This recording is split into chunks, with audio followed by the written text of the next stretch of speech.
दोस्तों, महाराष्ट्र में जो फिलहाल गवर्नमेंट है वो है शिवसेना, कांग्रेस और एनसीपी। ये तीनों पार्टी ने गठबंधन किया है और अभी जो महाराष्ट्र में गवर्नमेंट है उनकी अभी तीनों पार्टी मिला के यहाँ पे गठबंधन की एक सरकार है। बट आपको पता होगा कि महाराष्ट्र में 288 इतनी सीटें एमएलए की और उसमें से 105 जो सीटें ना वो बीजेपी के पास है। तो बीजेपी के पास सबसे ज़्यादा सीट होने के कारण होने के बावजूद भी ये सत्ता में नहीं है। क्यों? क्योंकि 145 चाहिए सत्ता के लिए और ये बाकी जो तीन पार्टी थी शिवसेना, एनसीपी और कांग्रेस, ये तीनों एक हो गई और इनके पास 145 से प्लस ज़्यादा लोग हैं, इनसे 170 के आसपास इनके पास एमएलए, इसके वजह से इनके गवर्नमेंट है। बट आपको पता होगा क्या हुआ था, इनका ये तीनों पार्टी जो है शिवसेना, कांग्रेस और एनसीपी, ये साथ में आने से पहले ये जो बीजेपी के ये थे ना, ये भाई साहब कौन, देवेंद्र फडणवीस, ये और एनसीपी के ये अजित पवार, इन दोनों ने ना सुबह 7 बजे जाके गवर्नर के पास जाके शपथ ली थी। इन्होंने चीफ मिनिस्टर की और उन्होंने डिप्टी चीफ मिनिस्टर की और उसके वजह से ना महाराष्ट्र में एक बहुत बड़ा पॉलिटिकल भूकंप आ गया था। आपको सबको पता ही होगा ये चीज़ कि ऐसा माना जा रहा था कि शिवसेना, कांग्रेस और एनसीपी मिला के गवर्नमेंट बनाएगी, ऐसा चल रहा था। एक तरफ बोला जा रहा था कि शिवसेना और ये जो बीजेपी ये वापस एक बार साथ में आ जाएगी, क्योंकि बीजेपी और शिवसेना साथ में इलेक्शन लड़ी थी और बाद में इन्होंने इसको रिच्यू दे दिया शिवसेना वालों ने और इनके साथ चले गए कांग्रेस और एनसीपी के साथ। तो उस टाइम पे ऐसा लग रहा था कि शिवसेना वापस आ जाएगी या ये तीनों की सरकार बनेगी और वो सब साइड में रह गया। और ये दो भाई साहब इन्होंने सुबह मिलकर शपथ ले ली इस आदमी की सहायता से। इनका नाम है गवर्नर, समझ गया? तो इनका जो पद है उस पद पे बहुत बड़ा ये होगा ना, इन पे बहुत एलिगेशन लगे थे कि इन्होंने अपने पावर का मिसयूज़ किया। गवर्नर ने, हर एक राज्य में एक गवर्नर होता है और वो गवर्नर जो चीफ मिनिस्टर होते हैं उनको शपथ दिलाता है, डिप्टी चीफ मिनिस्टर, बाकी मिनिस्टर उनको शपथ दिलाता है। कोई अगर गवर्नमेंट इलेक्शन होता है तो कौन सी पार्टी आएगी वो सत्ता स्थापित करेगी, ये पावर भी गवर्नर के पास होती है। तो ऐसे काफ़ी पावर होती है। तो उस टाइम पे ऐसा बोला गया था कि ये जो गवर्नर ना, इन्होंने ये जो एनसीपी शिवसेना शिवसेना और कांग्रेस, इनको बोला था कि आप गवर्नमेंट बना सकते हो। बट ये गवर्नमेंट बनाने से पहले ही इन्होंने अपने पद का मिसयूज़ किया और चुपके से, जबकि जज गवर्नर जो होते हैं उनको सेंट्रल गवर्नमेंट द्वारा चुना जाता है, भेजा जाता है, चुना नहीं जाता एक्चुअली, उनको अपॉइंट किया जाता है सेंट्रल गवर्नमेंट द्वारा। तो हर जैसे जिस पार्टी के सेंटर में सरकार होती है उन्हीं का बंदा हर राज्य में गवर्नर होता है, उनके फेवर का। तो ऐसा बोला गया था कि इन्होंने बीजेपी को फेवर देने के लिए इन दोनों को शपथ दिलाई थी, पर बाद में ये उनको रिजाइन मारना पड़ा दोनों को, क्योंकि फिर कोर्ट से आदेश आए थे कि आप वापस जो है ना शिवसेना, कांग्रेस और एनसीपी, इनको चांस दो। और इन्होंने इसने रिजाइन मार दिया, फिर इसने भी रिजाइन मार दिया था, समझ गए आप? तो आपको लग रहा होगा इतनी स्टोरी हमने क्यों सुनी? स्टोरी इसलिए सुनी इतनी क्योंकि ये जो पद है ना गवर्नर का, वो हमें आज के चैप्टर में देखना है। आज का जो लेक्चर हमारा, उसमें हमें गवर्नर का जो पद है उसके बारे में डिसाइड करना है। आज और कल 2 लेक्चर में हम गवर्नर का पूरा जो मैटर है, क्या है गवर्नर पोस्ट, क्या है उसके रिलेटेड इशू, और हर बार ऐसा क्यों होता है कि गवर्नर के पद को क्रिटिसाइज किया जाता है, सारा झोल हम समझेंगे। समझ गए? तो चलिए शुरुआत करते हैं। नमस्कार दोस्तों, स्वागत है आपका। हम देख रहे थे हमारी पॉलिटी की लेक्चर सीरीज, जिसमें आज का जो लेक्चर है वो हमारा 39 नंबर का लेक्चर है। और प्रीवियस लेक्चर में हमने हमारा ये जो तीसरा यूनिट था सेंट्रल गवर्नमेंट, इसको एकदम डिटेल में कंप्लीट किया था और जो लास्ट चैप्टर था उसका सुप्रीम कोर्ट, इसको हमने प्रीवियस लेक्चर में देखा था। और आज से हम हमारा जो पॉलिटी सीरीज का जो चौथा यूनिट है स्टेट गवर्नमेंट, इसको देखने वाले हैं। ये पहले जो 3 यूनिट है ये हमने खत्म कर दिए हैं। आज से हम स्टेट गवर्नमेंट वाला जो यूनिट है उसको देखने वाले हैं। तो चलिए शुरुआत करते हैं। देखो, स्टेट गवर्नमेंट जो चैप्टर है इसके अंदर हमें इतने से स्टेट गवर्नमेंट जो यूनिट है एक्चुअली, इसके अंदर हमें इतने चैप्टर्स देखने हैं। कौन से चैप्टर? सबसे पहले गवर्नर, उसके बाद चीफ मिनिस्टर, उसके बाद स्टेट काउंसिल ऑफ मिनिस्टर्स, उसके बाद स्टेट लेजिस्लेचर, उसके बाद high court, then subordinate court. Jammu Kashmir वाला जो इशू है वो हमें देखना है। पहले तो उसमें जम्मू कश्मीर में क्या होता था, जैसे हमारा देश का जो कॉन्स्टिट्यूशन है वो यहाँ पे लागू नहीं होता था, इनका अलग खुद का कॉन्स्टिट्यूशन हुआ करता था। बट पिछले साल जो 370 को रिवोक किया था, आर्टिकल 370 को, अब इसके बारे में यहाँ पे डिस्कस करूँगा। और बाद में हम ये देखेंगे कि कुछ ऐसे स्टेट हैं इनको थोड़ा प्रिविलेज दिया गया है इन स्टेट्स को। तो वो क्या क्या है, कुछ एरिया ऐसे स्टेट के उनको थोड़ा उनके लिए अलग थोड़ा स्पेशल प्रोविजन बनाया गया है कॉन्स्टिट्यूशन में। वो ऐसे टोटल मिला के 8 चैप्टर हमें हमारा ये जो 4 नंबर का यूनिट है स्टेट गवर्नमेंट, इसमें देखना है। तो सबसे पहले जो चैप्टर है गवर्नर, ये गवर्नर के चैप्टर से हम आज शुरुआत करते हैं। सबसे पहले ना हम ये जानने की कोशिश करते हैं कि गवर्नर का जो पद है वो क्या होता है एक्चुअली। देखो, जो सेंट्रल गवर्नमेंट होता है और एक स्टेट गवर्नमेंट होता है, कहाँ पे? कोई भी पार्लियामेंट्री सिस्टम ऑफ गवर्नमेंट जो होती है, जो पार्लियामेंट्री डेमोक्रेसी होती है, उसमें क्या होता है, एक सेंट्रल गवर्नमेंट होता है, एक स्टेट गवर्नमेंट होता है। अब सेंट्रल गवर्नमेंट उसमें क्या होता है, एक प्राइम मिनिस्टर होता है जो कि रियल एग्जीक्यूटिव होता है, और एक प्रेसिडेंट होते हैं, वो नॉमिनल एग्जीक्यूटिव होते हैं। इनके नाम पे प्राइम मिनिस्टर और उनके काउंसिल ऑफ स्टेट जो है, काउंसिल ऑफ जो मिनिस्टर है उनके, वो मिनिस्टर और प्राइम मिनिस्टर, ये अपना काम करते हैं और कुछ काम जो प्रेसिडेंट के नाम से होता है, जैसे बिल पास करना, उस पर साइन करना, वो सारे के सारे काम है ना, ये इनके एड एंड एडवाइस पे किए जाते हैं काउंसिल ऑफ मिनिस्टर के द्वारा। कहाँ पे? सेंट्रल गवर्नमेंट में। अब वैसा ही तो स्टेट गवर्नमेंट में होता होगा। तो जहाँ पे पार्लियामेंट्री सिस्टम ऑफ गवर्नमेंट है, वहाँ पे सेंट्रल गवर्नमेंट जो होता है, जहाँ पे एक प्राइम मिनिस्टर होता है, एक प्रेसिडेंट होता है, और जो प्रेसिडेंट है वो प्राइम मिनिस्टर की जो काउंसिल ऑफ मिनिस्टर्स है उनके एड एंड एडवाइस पे काम करते हैं। वही पैटर्न होता है कहाँ पे?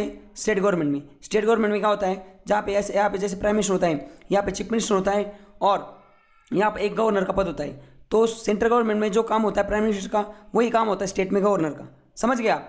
तो अभी ये जो सीएम होते हैं, सीएम और उनके जो काउंसिल ऑफ मिनिस्टर होते हैं, उनके द्वारा उनके एड एंड एडवाइस पे काम करते हैं गवर्नर। आप समझ गए होंगे आप कि जैसे सेंट्रल गवर्नमेंट में प्राइम मिनिस्टर होते हैं, वैसे स्टेट गवर्नमेंट में चीफ मिनिस्टर होते हैं। जैसे सेंट्रल गवर्नमेंट में प्रेसिडेंट होते हैं, वैसे स्टेट गवर्नमेंट में गवर्नर होते हैं। समझ गए? यहाँ पे लिखा है देखो, यूनियन गवर्नमेंट में क्या होता है? प्रेसिडेंट जो होते हैं वो हेड ऑफ स्टेट होते हैं, और स्टेट गवर्नमेंट में क्या होते हैं? गवर्नर जो है वो हेड ऑफ स्टेट होते हैं। अब गवर्नर क्या होंगे? हेड ऑफ स्टेट, और हेड ऑफ गवर्नर को गवर्नमेंट कौन होगा? Chief minister. वैसे सेंट्रल गवर्नमेंट में हमने देखा था हेड ऑफ स्टेट कौन है, मतलब हमारे देश के हेड कौन है? हमारे president. But head of government कौन है? हेड ऑफ गवर्नमेंट हमारे प्राइम मिनिस्टर है, जो कि फिलहाल अभी नरेंद्र मोदी जी। समझिए आप गवर्नर का पद क्या होता है। जैसे प्रेसिडेंट सेंट्रल गवर्नमेंट में होते हैं, वैसे ही जो गवर्नर है वो स्टेट गवर्नमेंट में होते हैं। उनके जैसे उनका कामकाज होता है, और वो काउंसिल ऑफ मिनिस्टर के एड एंड एडवाइस पे काम करती हैं। अब देखो, हमें गवर्नर वाला जो चैप्टर है उसमें इतने आर्टिकल्स देखने, इतने मतलब जिस पे क्वेश्चन आता है और जो हमारे काम के वो देखो कहाँ से लेके आर्टिकल 153 से जिसमें बोला जाता है गवर्नर ऑफ स्टेट। स्टेट का गवर्नर क्या होता है? वो उसके एग्जीक्यूटिव, मतलब इतने देखो 153 से लेके 162 और भी 167 तक के इतने आर्टिकल्स हमें देखने हैं। तो आज का जो लेक्चर है उसमें हम जो बेसिक आर्टिकल्स है गवर्नर के, वो सारे के सारे आर्टिकल देखेंगे। और जो नेक्स्ट लेक्चर है कल, मतलब जो नेक्स्ट लेक्चर हम लेंगे गवर्नर के रिलेटेड, उसमें गवर्नर के हम पावर डिस्कस करेंगे। समझ गया? तो आज के लेक्चर में बस बेसिक गवर्नर क्या होता है वो सारी चीज़ें, उससे रिलेटेड वो गवर्नर के लिए क्वालिफिकेशन क्या है, उनका टेन्योर क्या होता है, उनको कैसे अपॉइंटमेंट किया जाता है, निकाला कैसे जाता है, वो सारी चीज़ें हम डिस्कस करेंगे। तो चलिए शुरुआत करते हैं। सबसे पहले क्या है? Term of office of government. Governor का जो ऑफिस है उसकी टर्म क्या होती है? देखो सबसे पहले क्या है, गवर्नमेंट को अपॉइंट कैसे किया जाता है? गवर्नर को अपॉइंट किया जाता है सेंट्रल गवर्नमेंट की रिकमेंडेशन पे। सेंट्रल गवर्नमेंट के जो काउंसिल ऑफ मिनिस्टर है वो रिकमेंड करते हैं, और उसके बाद जो प्रेसिडेंट ऑफ इंडिया हमारे, प्रेसिडेंट ऑफ इंडिया किसी भी स्टेट में कोई भी गवर्नर हो तो उसको अपॉइंट करते हैं। देखो जब भी कोई सरकार बदलती ना सेंट्रल गवर्नमेंट में, सेंट्रल गवर्नमेंट जैसे कांग्रेस की सरकार थी 2014 तक, जैसे बीजेपी की सरकार आई उन्होंने सबसे पहले गवर्नर चेंज कर दिए। क्यों? क्योंकि जैसे मैंने इससे पहले आपको बताया, गवर्नर जो काउंसिल ऑफ स्टेट मिनिस्टर्स हैं, जो हमारे कैबिनेट के जो मिनिस्टर्स होते हैं या काउंसिल ऑफ मिनिस्टर्स होते हैं, उनकी एड एंड एडवाइस पे काम करते हैं हमारे प्रेसिडेंट। तो प्रेसिडेंट और प्राइम मिनिस्टर, हमारे जो मिनिस्टर्स है और prime minister, council of minister और प्राइम मिनिस्टर, ये किसी एक बंदे का नाम सुझाते हैं, मतलब रिकमेंड करते हैं कि इस आदमी को आप इस स्टेट का गवर्नर बना दो, और उस हिसाब से प्रेसिडेंट ऑफ इंडिया जो है वो उसको गवर्नर बना देते हैं। तो जब सरकार बदलती तो गवर्नर को क्यों चेंज किया जाता है? क्योंकि पहले सरकारों ने जो गवर्नर को डाला होता है वो अपने फेवर वाला उन्होंने डाला होता है ना, अपने फेवर के बंदे, इसलिए गवर्नर जो होता है वो सेंट्रल गवर्नमेंट का द्वारपाल होता है स्टेट गवर्नमेंट में। समझ गए? स्टेट गवर्नमेंट का जो कामकाज है उसको सही ढंग से अगर आपको करवाना है तो वो जो सेंट्रल गवर्नमेंट है वो अपना नियंत्रण, अपना कंट्रोल स्टेट गवर्नमेंट पे गवर्नर के ऑफिस के द्वारा रख सकती है। अब गवर्नर को अपॉइंट कौन करता है? President of India. तो गवर्नर का जो पद है वो कब तक रहेगा? वो during the pleasure of president, मतलब जब तक प्रेसिडेंट का मूड है, जब तक प्रेसिडेंट चाहते हैं तभी तक गवर्नर जो आदमी वो गवर्नर रहेगा। और प्रेसिडेंट ने बोला कि इसको हटाना है, मतलब काउंसिल ऑफ मिनिस्टर और प्राइम मिनिस्टर अगर इन्होंने प्रेसिडेंट को लिखा कि इसको हटा दो तो उसको हटाया जाता है। वैसे अगर जब उनको अपॉइंट किया जाता है उस टाइम पे उनकी जो टर्म है वो 5 साल की होती है। समझ गए ना आप? जैसे कि लोकसभा की टर्म है जब तक, मतलब जैसे प्राइम मिनिस्टर है, प्राइम मिनिस्टर कब तक रहेंगे? जब तक उनके पास बहुमत है। वैसे टर्म उनके 5 साल की, बट 5 साल तक से पहले तो वो अगर उनके पास बहुमत है 5 साल के बाद उनको अपना पद खाली करना पड़ेगा, वापस इलेक्शन होंगे। बट 5 साल से पहले भी अगर बहुमत उनका कम हो जाता है, उनका सरकार गिर जाती है, तो वो उनका पद भी खलास हो जाएगा। उसी तरीके से जो गवर्नर है उनको 5 साल की टर्म होती है, but during pleasure of president का मूड हट गया, प्रेसिडेंट को लगा इसको निकालना है तो उसको हटा भी सकते हैं। ये कहा लिखा है? आर्टिकल 156 में लिखा है। और एक चीज़, अगर गवर्नर को रिजाइन मारना है तो वो डायरेक्ट प्रेसिडेंट को रिजाइन कर सकते हैं। समझ गए आप? ये 3 चीज़ें हमें यहाँ पे देख लिया। आगे देखते हैं आर्टिकल 157। आर्टिकल 157 क्या बोलता है? वो बात करता है गवर्नर के ऑफिस के क्वालिफिकेशन के बारे में। क्वालिफिकेशन क्या चाहिए? देखो बस 2 क्वालिफिकेशन चाहिए। एक तो क्या, इंडिया का सिटीजन होना चाहिए। दूसरी चीज़, उनका जो एज है वो मिनिमम 35 ईयर कंप्लीट होना चाहिए, मतलब जो आदमी गवर्नर बनेगा उसका एज 35 ईयर कंप्लीट होना चाहिए। उसके बाद ही 35 कंप्लीट होने के बाद जब वो 36 में पदार्पण करेगा तभी वो गवर्नर बन सकता है। 34, 33 या 35 का आदमी गवर्नर नहीं बन सकता, कंप्लीट 35 चाहिए। समझ गए? उसके बाद आगे क्या है यहाँ पे लिखा हुआ? आगे 158 है। कंडीशन क्या है गवर्नर के ऑफिस की? देखो कंडीशन क्या है, जो आदमी गवर्नर बनेगा ना, एक एक देखते मतलब यहाँ से देखते, जो आदमी गवर्नर बनेगा वो एक तो पार्लियामेंट के किसी भी हाउस का या स्टेट गवर्नमेंट के किसी भी हाउस का मतलब स्टेट लेजिस्लेचर के किसी भी हाउस का मेंबर नहीं होना चाहिए। मतलब एक तो वो सांसद भी नहीं होना चाहिए और वो क्या वो विधायक भी नहीं होना चाहिए। वो अगर किसी स्टेट में एमएलए तो भी वो गवर्नर नहीं बन सकता, या अगर वो सांसद है किसी स्टेट से तब भी वो गवर्नर नहीं बन सकता। अगर वो गवर्नर बनता है तो उनका जो पहला पद है उसको खाली करना पड़ेगा। समझ गया?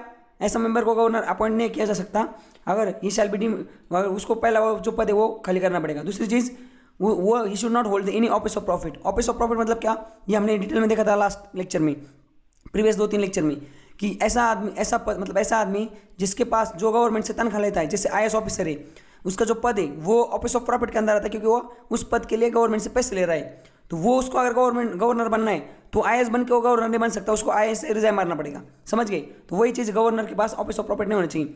और उसके बाद तीसरी चीज़, जो गवर्नर है उनका जो पेमेंट है, उनका रेंट है या रेसिडेंट रहने खाने की सारी जो चीज़ें हैं ना, वो पार्लियामेंट डिसाइड करती। पार्लियामेंट डिसाइड करती कि इनका क्या कंडीशन जो है मतलब इनका जो है ना उनको वहाँ पे पैसे देने की जरूरत नहीं होती, वो सारी की सारी चीज़ें पार्लियामेंट करती वो, और पार्लियामेंट भी डिसाइड करती है और वो सारी चीज़ें सेकंड शेड्यूल में लिखी हुई है, तो वहाँ पे उनको पैसा वैसा देने की जरूरत नहीं।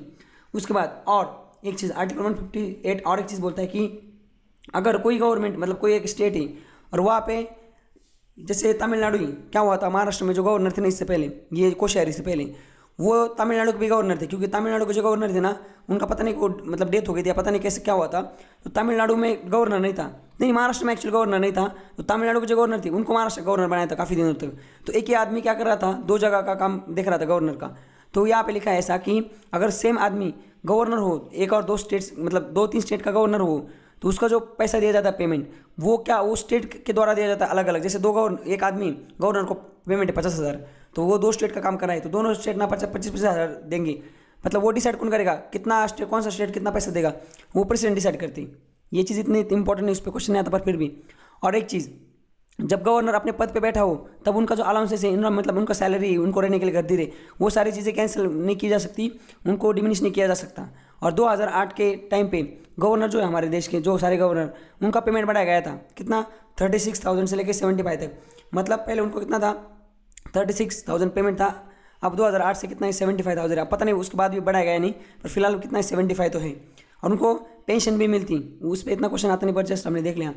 देखो एक चीज़ मैं आपको बताता हूँ, जो गवर्नर का ऑफिस ना उसका नेचर कैसा होता है, वो जो आदमी जिसको गवर्नर बनाया जाता है ना, जिसको प्रेसिडेंट ऑफ इंडिया हमारे गवर्नर अपॉइंट करते हैं ना, उसके पास इतनी 4 चीज़ें चाहिए। एक तो क्या, वो इमिनेंट पर्सन चाहिए। दूसरी चीज़, वो जो है ना, जैसे उसको अगर महाराष्ट्र का गवर्नर बनना है तो वो दूसरे स्टेट का आदमी चाहिए, मतलब वो महाराष्ट्र का आदमी महाराष्ट्र का गवर्नर नहीं बन सकता। समझ गए आप? इसलिए मैंने जो एग्जांपल दिया ना कि कल अगर मुझे बीजेपी जो पार्टी है फिलहाल सत्ता में सेंट्रल गवर्नमेंट में, अगर ये मुझे मध्य प्रदेश का गवर्नर बनाए तो मैं ये करूँगा। समझ गए? तो मैंने महाराष्ट्र क्यों नहीं बोला, क्योंकि जो भी आदमी गवर्नर बनता है वो उस स्टेट का आदमी, मतलब एक स्टेट का आदमी एक स्टेट में गवर्नर नहीं बनता, वो दूसरे स्टेट में बनता है। समझ, दूसरे स्टेट में ही होता है।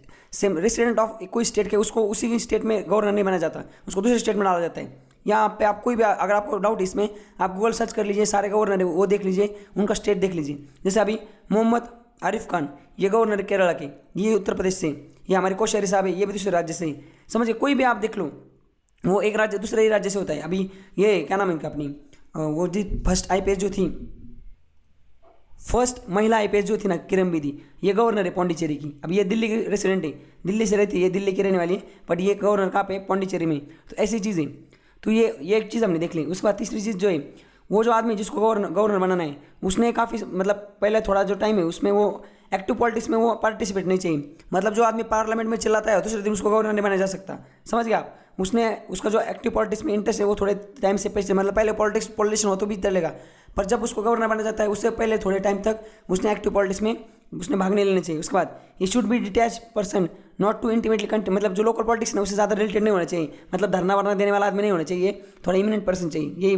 ये गवर्नर की पद की मतलब ये चीज़ें। उसके बाद आगे क्या है, आगे आर्टिकल 159 है, यहाँ पे बस लिखा है कि इसका जो सारा है इसका मतलब एक ही क्वेश्चन आता है, जो गवर्नर ऑफ स्टेट है, कोई भी स्टेट का गवर्नर, उसको शपथ कौन दिलाता है?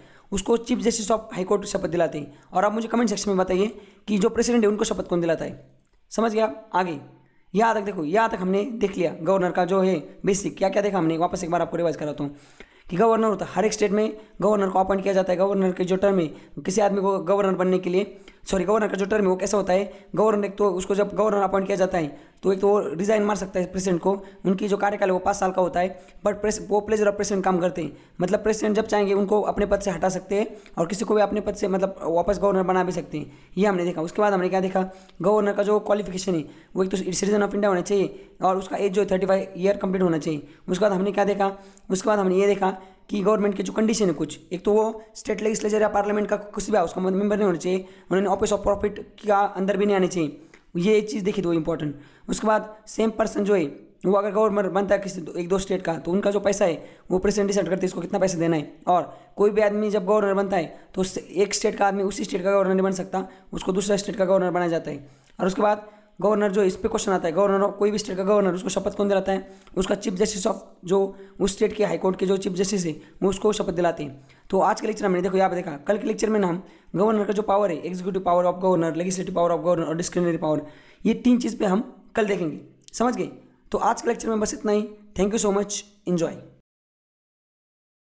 ऐसे और वीडियो के लिए चैनल को सब्सक्राइब कीजिए और साइड में दी हुई बेल को प्रेस कीजिए।